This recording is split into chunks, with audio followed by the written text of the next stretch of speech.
All right, it was a warm one out there today. We officially had a high of 87 degrees in West Palm Beach, way above the seasonal average, which is down into the low 80s at this point here. Patchy fog overnight tonight. Keep an eye out for that. Some of it could be dense, especially areas west of 95 and west of the Turnpike, up until about maybe sunrise or so, and then the atmosphere starts mixing and that fog will vanish. But you could have a 2 or 3 hour stretch there where some of it is dense. Warm and humid this week. Otherwise, relief will arrive as we get into Thursday night in the form of another cold front, and then watching the tropics. Soon to be Tropical Storm Melissa getting better organized right now in the Caribbean. Here come the numbers from the airport. 81, it feels like 86 because the dew point's really high again. Visibility's good. Winds are easterly, they're light at about 8 miles per hour. We go from 75 right now in Sebastian and Fort Pierce down to about 81 in Boynton and West Palm. Belle Glade, 73 in Okeechobee, out there by Lake Okeechobee, 83. Look at the difference here. We were talking about this earlier in the broadcast. Cold front situated right about here.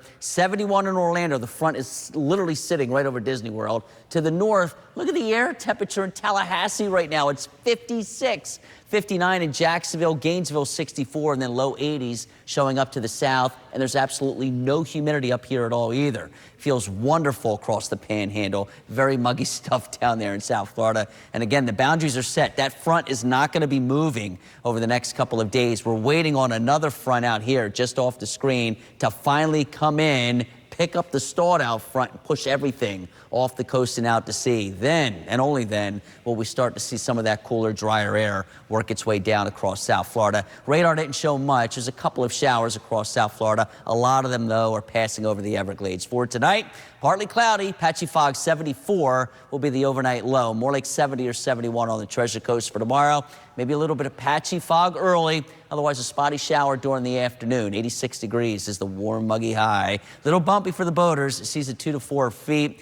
Intracoastal looking at a light chop, and the winds are easterly at about 5 to 10. Okay, back down to the tropics. Here's the Caribbean right here. Now, once this system moves into this part of the Caribbean, it's going to be more favorable, and we should see rapid intensification at that point. So this is Invest 98L, still disorganized, moving to the west at 13 miles per hour, and it already has tropical storm force winds, but like we talked about earlier, National Hurricane Center just can't find a low-level closed circulation just yet. They likely will over the next 12 hours or so. And you wake up tomorrow morning, and it likely will be Tropical Storm Melissa. So where does Melissa go? Right now, the modeling, it's 50-50 split. Some of the models take it this way over Haiti and the Dominican Republic, and then eventually out over the open waters of the Atlantic, posing no threat to the eastern seaboard. But other models take this thing due west. And then from there, you know, it's pretty much a coin toss where this thing would go. So right now, we'll see. We've got a lot of time to look at this and wait and see what happens. But if you do have interest down in the Caribbean or maybe in the Gulf Coast states here over the next week to 10 days, you want to keep a close eye on the way this all evolves. First alert 7-day forecast, 86 Tuesday and Wednesday, both muggy days. Thursday, the front comes in late in the day. So Friday, Saturday, and Sunday are comfortable days. Still warm, though, mid-80s, and maybe you get a couple of passing showers for Saturday.